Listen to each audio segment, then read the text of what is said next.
Elisa with French Quarter Realty, and I am here today, very excited to be sitting with Sophia Grosch, who is not only talented in the world of insurance, but is also just a brilliant and wonderful human being. Thank you very much. I am so glad you're joining me. And Sophia, you work with Avery Insurance? I do, yes. I've been with Avery for the last 2 years. The last 2 years. But Avery has been around for a very long time. Can you tell me a little bit about them? We are a 120-year-old independent agency. We were originally founded in Wolfboro, New Hampshire, and there's actually a second office there as well in Portsmouth. And then 2 years ago, we opened the southern branch here in New Orleans. Thank you. Thank you. So we're here today to talk about insurance with a focus on flood, which is a little bit ironic because I'm sure the camera is editing out with its directional mic the torrential downpour that is happening around us right now. So it's very timely. So I want to start with that first question, talking about insurance, talking about flooding, flood season. Yes.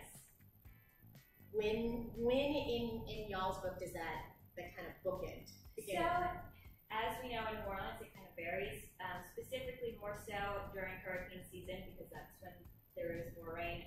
But year-round, there is the risk of there being flood, and that's what the biggest misunderstanding, or not the biggest, but one of the bigger misunderstandings around flood is whether or not you need it based off of the zones and the likelihood of it happening, and then the actual definition of how flood is defined in terms of insurance and what covers it. Thank you for touching on that, because how flood is defined is super important, because when it all comes down to it, this is where you get into the legalese. And this is where what seems like I'm covered becomes brutally black and white. Right. And if you're not 100% correct on that, you may think that you are covered for something that you are not. And that happens not infrequently. So got some questions down here for you I want to talk about. So you just touched on flood zones. So I hear a lot of buyers looking to be in flood zone X. Flood zone X being how would you define a flood zone X? I mean, when we talk about it in real estate, we say FEMA has rated it as the least likely to flood, and therefore your rates are down. But how do you look at that from an insurance perspective? So that is pretty much how it is defined. Flood zone X is determined to be like a low to moderate risk. So there are several different zones, but zone X is where it's least likely. In most instances, mortgage companies don't require the buyer or the borrower to carry flood insurance, but it is something we recommend, and that's also where the gray area comes in with the general public is if they're not being required to by their mortgage, then they don't feel like it's necessary when it's absolutely something that should be considered. Absolutely something that should be considered. I like to think of it as if you're in flood zone X, that's fantastic because your premium should be lower, but still get flood insurance. So we touched on that. Am I safe when I'm in flood zone X? It's all relative. With everything changing with the weather and with our infrastructure needs and demands, nowhere is 100% safe. Cover yourself. So I wanted to talk about that. What are things that you might consider? Because we're talking about rain, but water can also sneakily come from other places. Yes. So in a standard homeowners policy, there can be water damage coverage or water backup, and that's what folks think is like that rising water from the street when that's actually not it. On a standard homeowners policy, in most cases, flood is not covered at all. It's entirely excluded, so you are required to carry a separate policy for it altogether. Most folks think that flood is just coming from a body of water nearby or a levee breach, but it's actually rising water. So when you see the streets of New Orleans with the backup sewage systems, and that is rising water, and that is considered flood. So if you do not have a flood policy in place, that can put you at risk of not having coverage. So ironically, we just got an alert from the city that said you can move your vehicles to neutral ground because of rising water. So that's exactly what that's talking about. So your homeowner's insurance policy as it stands typically does not cover rising water, but flood insurance does. Correct. Why? So it doesn't have to be a hurricane or major event. If the sewage and water board's pumps are maxed out, that's covered in flood. Thank you. That is super helpful. Does that necessarily mean that other flood zones are bad? I hear that a lot from buyers, and my answer would be no, just prepare yourself. Right. How do you address that? So they're not bad, it's just the likelihood of the risk. So there are folks that live in flood zone A, which is the highest risk flood, and then there's other folks that live in flood zone X, and we have crazy incidences where a few weeks back after the tropical storm, nothing happened really. Right, but like so 2 days later. 2 days later, Yeah. the city was underwater to a certain degree, and the flood zone X areas are sometimes flooding, and so it's all relative, like you mentioned. It's the level of risk. Now, it does affect your pricing when it comes to flood insurance. So the higher the risk, the higher the premium. So as we had noted earlier, the preferred zones will have a lesser premium amount because the risk is, or the exposure is lessened, whereas in the higher zones, you are going to look at a little bit of a heftier price. So that may be a deterrent for buyers in terms of pricing, but it costs nothing to get a quote. And so that's what we encourage to take all things into consideration, just to at least see where you stand financially when it comes to the quote for the flood zones. Absolutely, and when we're talking quotes, many buyers, especially those who are buying for the first time and are maybe looking from paying rent to paying a mortgage, look at things like Zillow or you name it online and say, this is my estimated monthly mortgage payment. Maybe.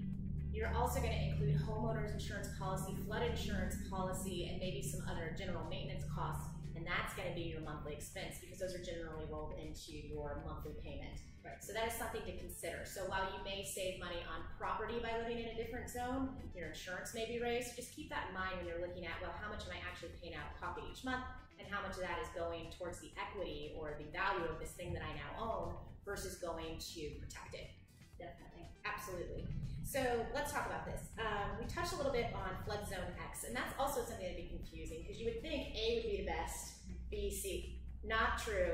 Get out an app with your realtor. We'll define it for you. We don't expect you to know all these things off the bat. But let's talk about why you would get coverage in flood zone X, not just from rising water or storms, but what that covers you for.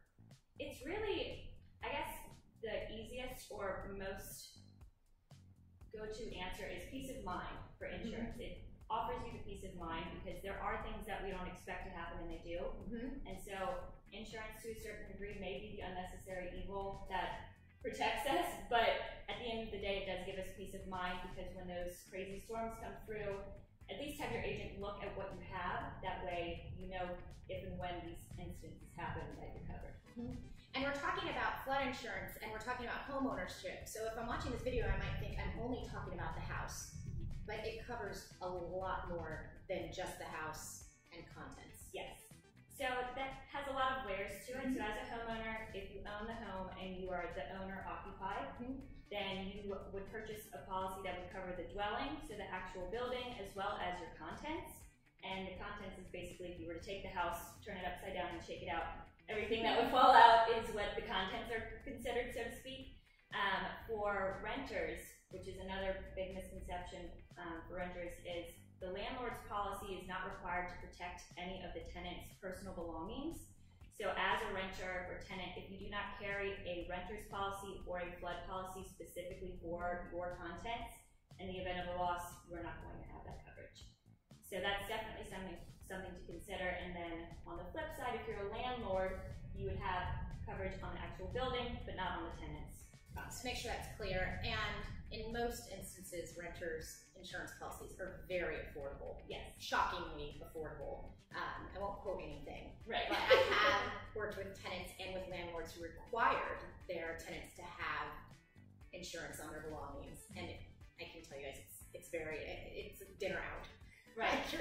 You're fine. So let's talk about what all that covers. So we talked about the home, we talked about the contents. Those contents are actually protected outside of the home. Correct. So the big thing on homeowners and renters is it's not just your items within your home. If you're traveling, those policies can protect your items anywhere in the world. So it's not necessarily just a fire happens and God forbid and protecting those coverages. But if you have items in your vehicle and you're driving, or in getting a wreck and it damages the items, or there's a crime instance where it's stolen, those policies would come into play when it comes to your actual content. So it's not just in the home or in the apartment or condo, but anywhere in the world. So the policy is your home and your things, and that follows your things with you. Yeah. Absolutely. So if someone were to, God forbid, break into your vehicle, it's parked out in front of your house or anywhere, and you lose something that's of value, that is another use for your insurance policy. Okay, great. What about things like detached homes or sheds or pool houses? Are those included as well? So on a flood policy specifically, the flood policies are per building. So if you do have a detached structure, and when I say detached, I mean it's got a separate roof, it's not connected to the home, it would need a separate policy. It can get tricky when it comes down to the fine line, so once again, talk to your agent, but just kind of a broad blanket statement, if it is a second building altogether, you're going to need a separate policy. A separate policy. And when we're looking at unique structures, especially in places like the French Quarter, where there may be a service building that is part of your home, make sure that your policy covers everything that you expect it to. Right.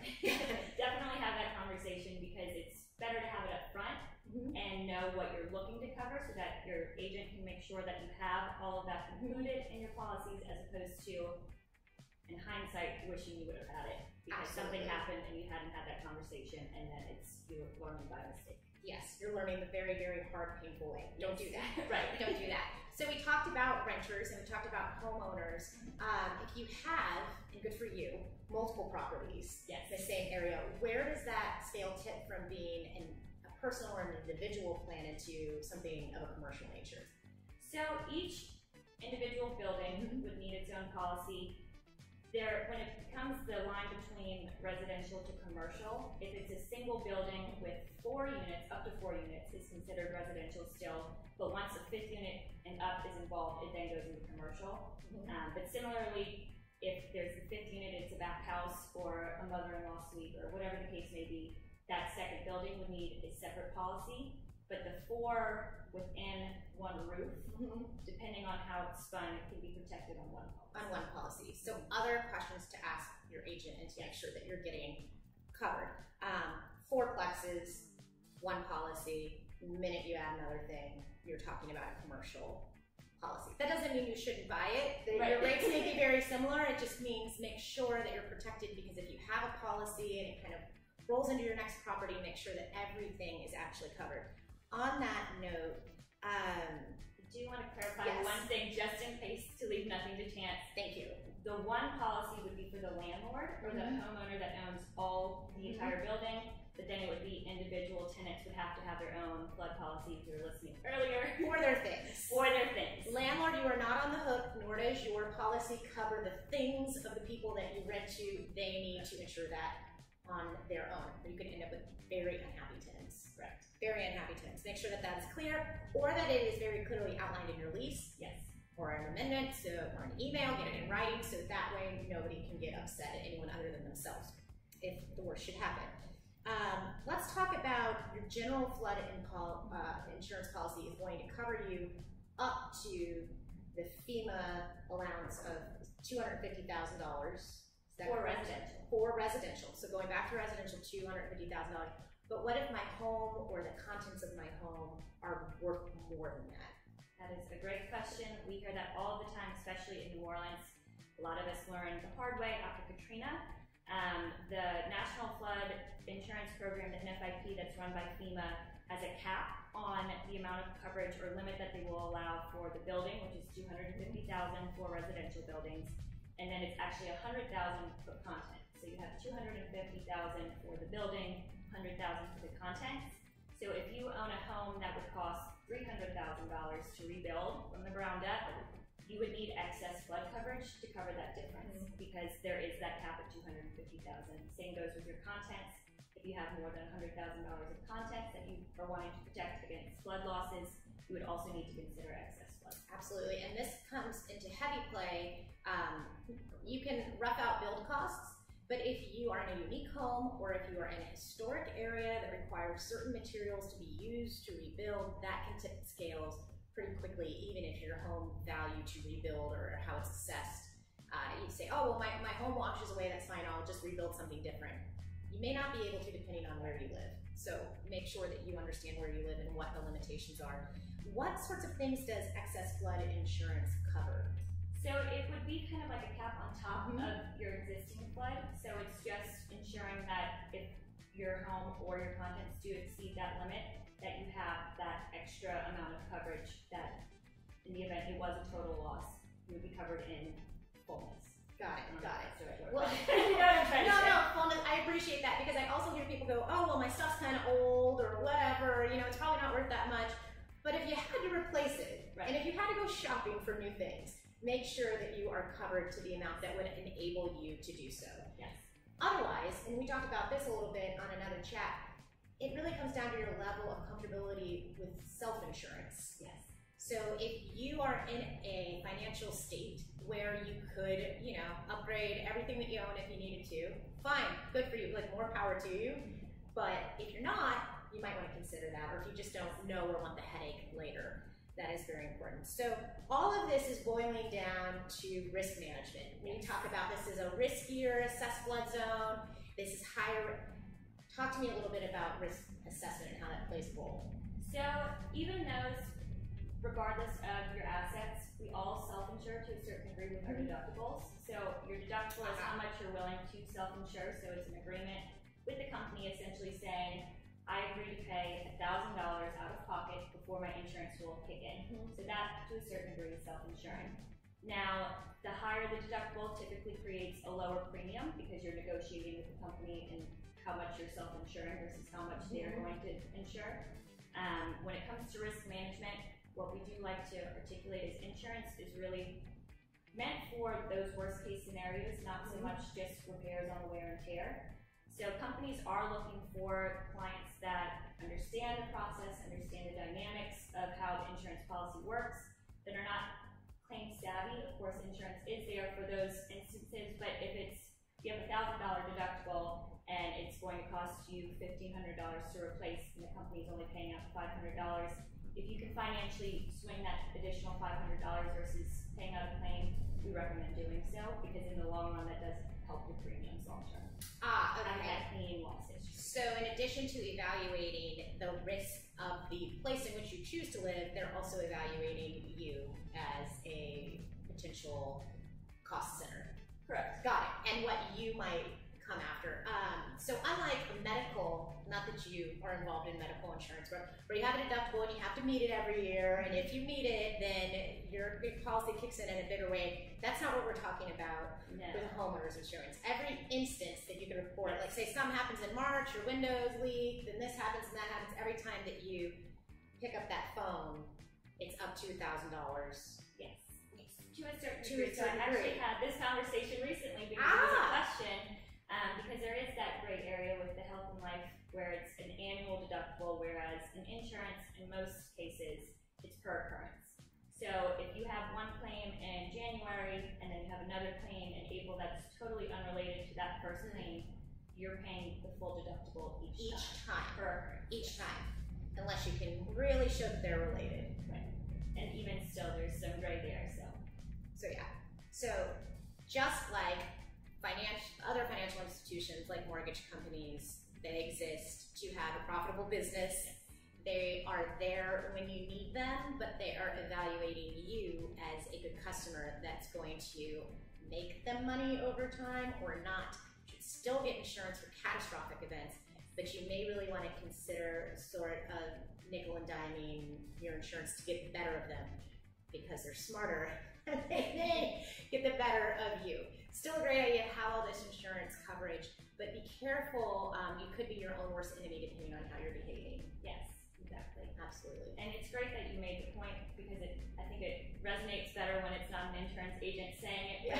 But at the end of the day, insurance companies are a business. They do want to be profitable. And when you really sit down and look at it, the $1,000 or a couple $1,000 you're paying annually for your homeowners, the limits that you're receiving in return, really, it is, of course, you don't ever want to have to file that total loss claim.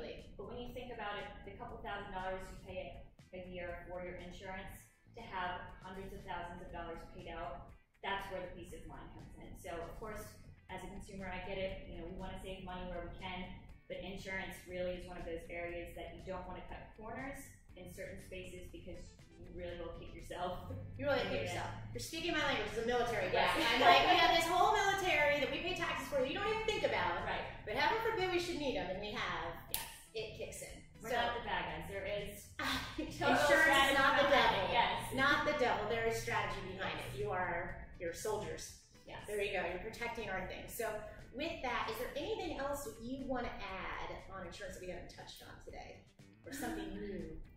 I guess that's really mostly it. I guess the 5 main points I want to reiterate. Summarize. Is make sure that you have your home properly covered when it comes to your flood policy. If you do need to consider excess flood, please do so. We have hurricane season among us, so that's a huge deal. Renters, please keep in mind that your landlords are not responsible for your contents, depending on the type of loss, of course. There's different liabilities to it, but generally speaking, you are going to want to have a renter's policy in place. It's not criminal. Right. Yeah, sure. And another big kicker with renters, to kind of tie in with homeowners as well, is not only is it important to protect your physical assets, but also with homeowners and renters policies, you're offered liability coverage as well. So that's not necessarily only when there's a slip and falls on your premises, but if you are out of anywhere and you are sued or named in a lawsuit, depending on what the suit is for, if it's not criminal, and you were considered negligent, that liability can help pay out those defense costs. So that's a huge point that we like to reiterate for renters especially, because it's not something that's talked about as frequently as homeowners, it seems. But renters does include liability coverage, so that is a huge plus, in addition to it being not super expensive to carry it annually. So just like your property, with the policy going with your things, and also the liability goes with you. Right. I did not know that. Thank you. See, I learn something every time I talk to you. Many folks don't. It's crazy. Yeah. Sometimes if you open your ears to talk about insurance for a little while, you learn something new. Absolutely. I love it. Thank you so much for your time. Sure. In many instances, you may have an existing flood insurance policy or other insurance policy. Things like flood can be prorated and transferred from title to title when you buy a property. Doesn't mean that that's the thing that suits you the best. So make sure you know what you're buying or inheriting or prorating.